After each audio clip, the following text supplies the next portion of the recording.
Steve here. It's the show where I answer your questions, and this week my first question comes from Ingerward Shirase. It appears that net neutrality is going away. Do you think that this might possibly wake the masked fanboys of Trump/Republicans to the idea that their shit does actually stink? How about all those free speech warriors? Do you think that they'd start advocating for Trump to be on the downfall after this? I think it will be a wake-up call for some of them, but probably not for all that many of them. I don't think it's going to trigger the kind of sea change that you might expect, especially in the Republican Trump supporters camps, because a lot of those folks probably don't understand what net neutrality is, don't understand why it's important, and if they do, they believe whatever line of bullshit that the Trump administration and the Republican Party are feeding them about how ending net neutrality would actually be the best thing ever. So there are going to be a few people, I'm sure, who will view it as a travesty and as a huge mistake, and they might turn on Trump and the Republicans as a result of that, but not that many. And as far as the anti-SJW, free speech warriors, their whole shtick is that they're anti-activism, they're anti-change. That's one of the reasons, I think, why they have been so silent about Trump. They were huge cheerleaders for Trump during the election and have occasionally taken up for him since then, because Trump was the one that the media didn't want. Trump was the one that the mainstream didn't want. Trump was the one that the SJWs were triggered by. So that's what they supported, because that's the level of their intellect and that's the level of discourse that they recognize and that they're interested in having. But now that Trump is established as the president, and now that he represents the status quo is what these folks fight to maintain. The number one sin in their eyes is being an activist. The number one sin in their eyes is wanting to change things, is wanting to overturn the status quo or even tweak it a little. So most of them aren't going to all of a sudden become rabid anti-Trump people. If anything, they're going to adopt the Trump party line about how getting rid of net neutrality will spur innovation and experimentation, and it will be better for everybody, and it'll give companies more freedom to offer the kinds of services that their customers really want. All this horse shit that is the standard apologetic for getting rid of net neutrality, they'll probably adopt that, because that's the least activist thing, and that requires the least amount of action on their part and the part of their followers. You don't have to do anything. Just sit back and watch things happen and make fun of the people who are upset by it. That's what they do, and that's what they'll continue to do for the most part. Ahoy, Erno, 40% of Americans don't vote. My guess is that most of those non-voters are to the left of the Democratic Party. If so, the Democratic Party should move to the far left, only to land in the center and reach 40% of potential voters, which is enough to swing any election. Thoughts? Yeah, I agree completely. I am baffled by this continued strategy on the part of the Democrats to try and convince Republicans to vote for them. That is one of the most frustrating things about the Democrats, and they do it over and over and over again, even when they have so much evidence, historical evidence, to show them that that is not the best way to win elections. Republicans don't want to vote for Democrats. Barack Obama didn't win 2 presidential elections by very healthy margins in terms of popular vote and electoral college by inspiring Republicans to vote for him. He inspired Democrats and people to the left of the Democratic Party to vote for him. That was the key to his success. And this notion that, well, in order to win elections, we have to start appealing to the Republicans. We have to win over Trump voters. To hell with that. That is a losing strategy. There weren't enough Trump voters for him to win the popular vote in the election that he won. Hillary Clinton, who was reviled by many segments of the left, beat Trump in the popular vote by 3 million votes. And you're telling me that the way to win elections is to tack further to the right? That's ridiculous. That's absolutely ridiculous. No, they should be doing exactly what you say. They should be tacking more to the left. They should be looking for voters there. They should be looking for ways to inspire people who could vote but don't to vote and to vote for them. And stop wasting time fucking around trying to turn Republicans. That is a losing strategy. Justin Parallax, Steve, regarding your answer to the discussion on child sexual abusers and their enablers, what on earth do you think is going on in the mind of someone who would attempt to justify or legitimize this kind of behavior? I don't know what goes on in people's minds. I would imagine that at least in some of the cases, they honestly don't see what the problem is with it. I do think there is a certain segment, hopefully a small percentage of people, who just don't get what the big deal is.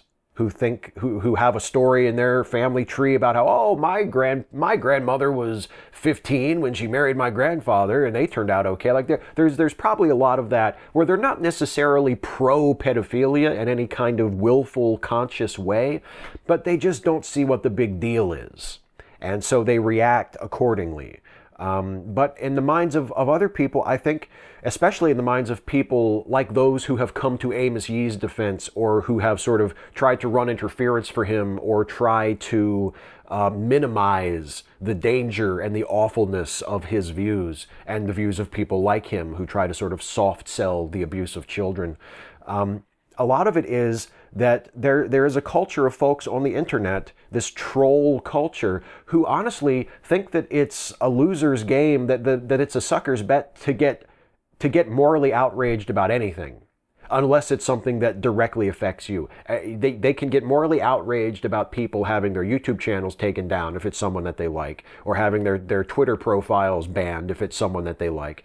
But other than that, other than those entirely selfish, self-motivated, narcissistic reasons, the idea of genuine moral outrage and offense seems completely alien to them. And that's an incredibly dangerous thing when people like that are allowed to have a platform and are allowed to preach and to recruit and to sway the opinions of people who watch them who are susceptible to being persuaded of that viewpoint. It's one of the many reasons why people like that are so incredibly dangerous and should not be allowed to have an unchallenged, broad public platform. Rashid QE. Recently, there was a guy who got sentenced to 472 years for selling children as sex slaves. Now, while I am very much against pedophilia, I feel no human deserves this much time in jail. I believe it is inhumanly cruel to lock up a man for the rest of his life. I feel in our quest for justice for the victims, we tend to victimize the criminal with inhuman, torturous punishments. I am in no way defending what this guy did.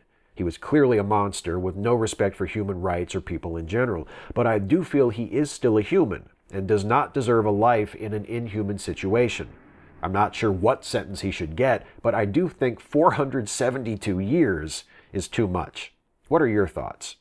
This is a point where I have to separate my personal feelings from what I think would be the best form of public policy. Because in cases like this, those two things diverge dramatically.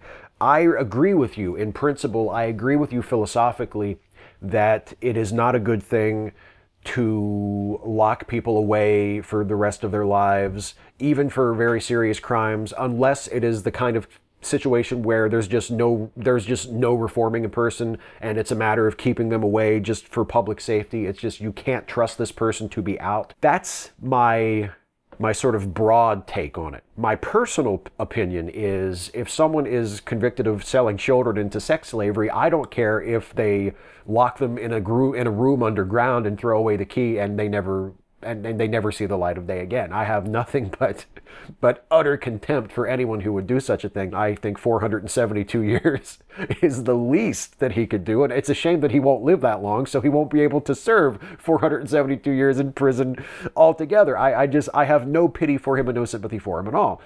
But I have that other side of me that says, yeah, but when you're crafting policy, when you're trying to build a healthy society, you should have that mechanism that enables people to seek and gain redemption.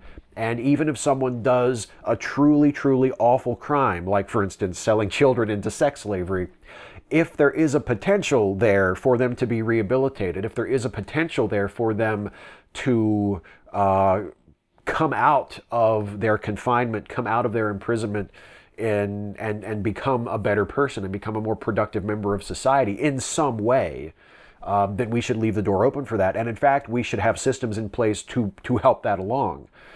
So yeah, it's a challenging question, because my initial response is fuck that guy, he can go to hell. But in terms of public policy, I do think that your position is the more reasonable one that we should take, that we should at least be going more in that direction in general, while also recognizing that there will always be certain cases where restorative justice or rehabilitation are simply not viable options. John Brockman, the attempted Christian gotcha question, who hurt you?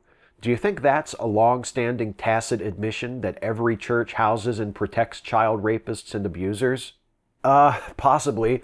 I think one of the things that we have to wrap our heads around is, and it's not just the church, there are many, many institutions in our society that have been knowingly protecting abusers, that have nurtured cultures where powerful members or members of their communities that were deemed worthy of protection for some reason have been shielded from consequences for all kinds of crimes, and including apparently, sexual abuse of children and sexual abuse of just people in general. I think that's something that occurs an awful lot within institutions, and people who are deemed to be of value somehow to that institution who commit those sorts of crimes are protected.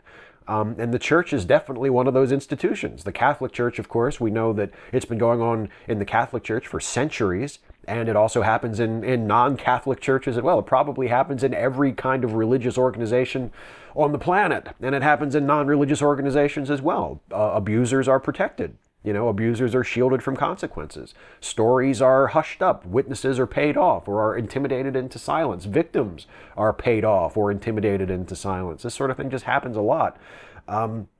So yeah, I think maybe it is a tacit admission. It's a way of saying, look, this kind of thing happens all the time. We know it happens here. We know that we do it. We know that we know about it. So clearly, wherever you come from, the same sort of thing probably happened to you, or happened to someone you know, or had something to do with you being in the place where you are. So it just seems like an honest, obvious question to ask. Who hurt you? Somebody must have, because there are a lot of people hurting people. We know all about it. It happens here. I think you're probably right. It's the sort of thing that a lot of folks have known all along, and that those of us who have been fortunate enough to have never directly experienced that sort of thing are still sort of waking up to, and are going to have to come to terms with, that kind of abuse has been going on and has been enabled and protected throughout our society for a very, very long time. Dr. Babylon, Steve, would you agree that it requires both cynicism and naivete to join the alt-right? The alt-right is opposed to the ideas of liberal democracy and political equality. I think anyone willing to embrace a dictatorship and surrender democracy in exchange for their white male privilege being affirmed definitely qualifies as both cynical and naive. I think anyone willing to throw political equality away just to spite minorities, feminists, and liberals doesn't understand the value of political equality. I definitely agree on that last part. There is certainly a lack of understanding of the value of equality to everybody, of the value of inclusion and diversity and protecting the rights of minorities. That's obviously true. I think you're leaving out, though, the people who are true believers. I think there are people who join the alt-right, or as they used to be called, neo-Nazis or white supremacists or white nationalists, or the various other labels that they have gone by and some groups still go by. There are some who are just true believers, who associate with those groups because they believe that white people are superior. They believe consciously, willfully in white supremacy and want to see it established and want to see racial minorities ground under the boot and have their rights taken away. And there are other people who might not believe that themselves, but are disturbingly untroubled by it when they see it in others, or are incredibly eager to look the other way when someone like David Duke or Richard Spencer starts spouting their white nationalist, ethno-nationalist genocidal rhetoric. It's not overtly genocidal, but it is certainly genocidal by implication. I mean, how are we to establish this white supremacist ethno-state? What are we going to do with all of the non-white people who live here? Because it's always wherever they are. Whenever a white nationalist starts talking about, well, we just want to have a state that's just for white people, it's usually the state that they're in at the moment. It's this country that they're talking about wanting to make into a white paradise, a white ethno-state. So what's going to happen to all the non-white people who live here? Where are they going to go? How are you going to get rid of them in all of the awful implications of that phrase? And the people who are willing to look the other way, I think, would qualify as naive and cynical. I think, and short-sighted, because everybody assumes, well, they'll never come for me. You know, I'll always be in the in-group. They'll never come for me. If I allow them to establish this fascist government that is overtly racist toward non-white people, they're never going to decide that I'm part of a group that they need to get rid of. I'm going to be good. So in that way, pretty much anybody who supports fascism and racial nationalism is naive, because there's always the chance that you're in a group, because everybody's some kind of minority. We all belong to subcategories. You know, nobody's just a white person. So, you know, there's always the chance that some group you belong to will be identified in the future as undesirable. And then that wonderful white ethno-state that you supported all those years and gave your blood, sweat, and tears to establish, and looked the other way from all those atrocities that were being committed in order to establish it, there's always the chance that it's going to come back and bite you in the ass. And that is certainly an example of short-sightedness and naivete on the part of people who support the alt-right. But I think you always need to leave room for the people who are just true believers, you know, who support white supremacy because they are consciously white supremacist. There's a lot of casual white supremacy. There's a lot of de facto white supremacy. There's a lot of white supremacy that is enabled and driven by people who aren't aware entirely of what they're doing. But there's some that is just entirely purposeful. And we have to remember those folks as well. Well, you know what that means. The bell means it's time for the lightning round. Der Wunderbar Bar, have you ever gotten Yahtzee in one toss? That has happened with me from time to time when I have played the game. I can't remember the last time I played Yahtzee, either real Yahtzee or like computer Yahtzee. I probably haven't played it since I was a little kid, and I don't think I have ever gotten Yahtzee in a single toss. So you are several up on me in that area, my friend, if it's happened to you from time to time. Kaylee Berkwin, what was your favorite toys when you were a kid? For me, growing up assigned male, I had a lot of Transformers, which I actually loved, and I still play with. I mean, collect them today. Yes, collect them. I'm really an adult. I don't play with Transformers. You believe me, right? Steve? You believe me, don't you? Of course, Kaylee. Of course I believe you. I collect DC Comics action figures. I collect them. I collect stuffed animals. I have a nice collection of stuffed animals.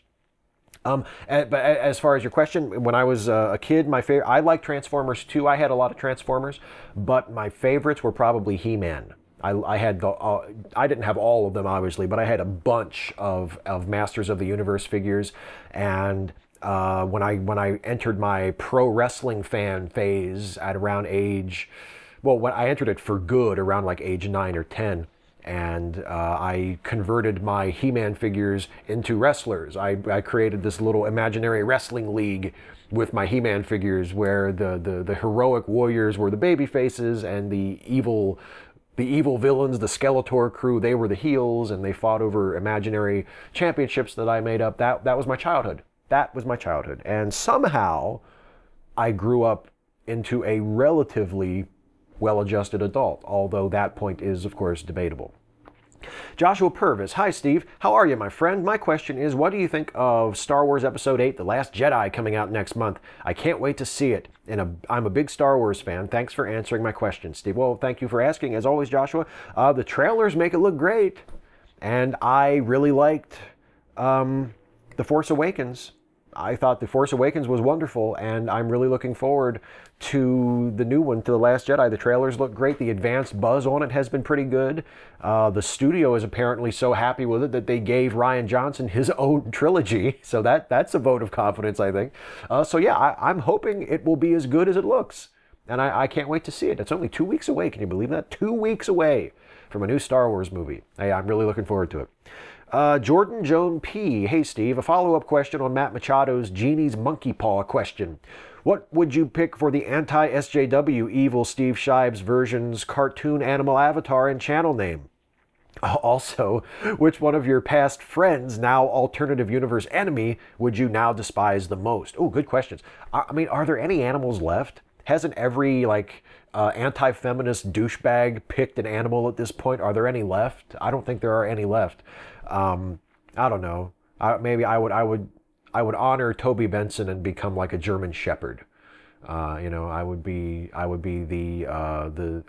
have no idea what I'm saying. I would be some kind of anti-SJW German Shepherd. If Toby Benson would consent to that, of course. It's entirely possible that while I transform myself into an anti-SJW, Toby Benson would not go that route, and he would not want to be associated with me. So it's possible that I would blow that whole thing. But as for who would my arch enemy be, I mean, it would have to be someone who was one of my best friends in my SJW phase. So it would have to be, I guess it would either be Jason or Christy. Jason Harding or Christy Winters. It would be one of those. You know, they would be my arch nemesis. Maybe I could have two. I could have two arch nemesis. You know, because Batman has the Joker, right? But he also has other enemies. He's got Two-Face and the Riddler, and I could have multiple arch nemesis, right? So I'd fight with Jason for a while, and then I would fight with Christy for a while, and then I would fight with Kevin Logan for a while. You know, I would switch back and forth. It would be fun. It wouldn't be fun. It would be awful. It would be absolutely awful. But I wouldn't know any better, so maybe it'd be fun to me, because I'd be a piece of shit. Sabrina Lozides Meredith. Steve, since you're a fan of the 60s Batman, did you see the animated ones that Adam West did before he died? If not, would you be interested in seeing them? I really enjoyed them, especially William Shatner in the most recent one. Julie Newmar also returned as Catwoman. I have not yet seen the second one. I saw the first one when it came out, and I thought it was great. It was one of my favorite DC animated things that I had seen in a very long time. It was really, really funny, really smartly written. Anybody who enjoys that 1960s Adam West Batman show, I think, would love it. And I actually, when I read your question earlier when I was preparing the script for my video, I did rent the second one, Batman vs. Two-Face, but I haven't had a chance to watch it yet, so I'm going to watch it hopefully later tonight or in the next day or so, and hopefully it's just as good or similarly enjoyable as the first one, because I thought the first one was tremendous. And thanks for the reminder that there's a new one that I haven't seen yet, so I'm going to check that out. Medio Man 12. Dear Steve, lightning round questions. Have you seen Wonder Woman yet? I haven't yet. Sorry. I know a lot of people think it's great. I definitely want to see it. I just haven't made time to watch it yet. But I'm going to, I swear, at some point. And in or out, Al Franken, John Conyers, Roy Moore, Donald Trump. I'm out on all. Well, so am I. I think they all need to go. I don't care whether they're in the Democratic Party or the Republican Party. If you are a sexual harasser, a sexual abuser, you should go. Out on all of them. Completely agree. Radical Bacon. So Audie's both literally and figuratively the biggest meat eater in your house, right? Yes. She is definitely, when it comes to eating meat, she is definitely the heavyweight champion of the house. Yes, I have ceded that title to the cat. She is a fighting champion. Jay Dottify. Steve, what the fuck? Retweeting Britain first? And possibly even worse, then trying to justify it? Does the fascist Tangerine actually have any gray matter inside the shriveled orange bollock that sits atop his shoulders?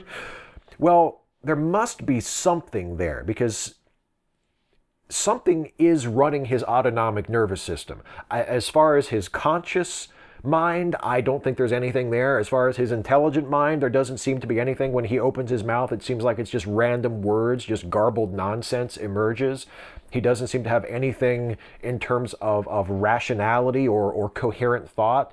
So in that sense, I think there is nothing up there. But there must be something there. There must be some level of a brain, because his autonomic functions continue. I mean, his heart beats, he breathes. So, that something's there. But It's not all there. Matt Machado, hey Steve, since the holiday season is rapidly approaching, have you and your fellow SJWs thought about putting out an SJW holiday special? Not until just now, but I think that's a great idea. We could do like the Star Wars holiday special. They made up a holiday to celebrate and called it Life Day. Maybe we could do a holiday special where we all get together and, I don't know, we celebrate Cuck Day. I'll talk with them. I'll talk to some people. Maybe we'll come up with something. But no promises. And I'm pretty sure B. Arthur is no longer available for a musical number, which really sucks. Anyway, that was the last question. That's it for the lightning round. It's time now for the shout out, and I get to pivot from making a goofy joke about B. Arthur and the Star Wars holiday special to talking about something truly awful that happened this week, which was, I made a video about it a few days ago.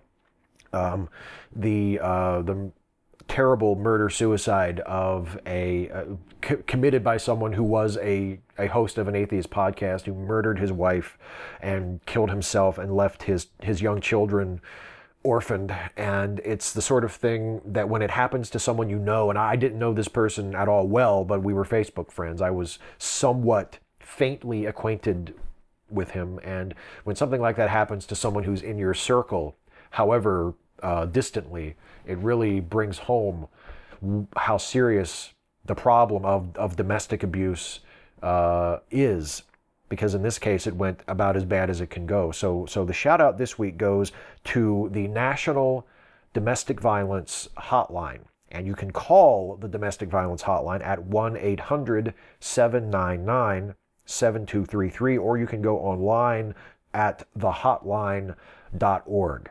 And if you are someone who cares about this issue for whatever reason, you can also learn how you can volunteer or you can donate to support their work, which is incredibly important. So once again, 1-800-799-7233 or www.thehotline.org, the National Domestic Violence Hotline. I also want to remind you, as I have been for the last several weeks, and as I will continue to remind you until next summer, you can get your tickets now to the Atheist Conference, which will take place in New York City on July 6th, 7th, and 8th at the beautiful Roosevelt Hotel in Manhattan.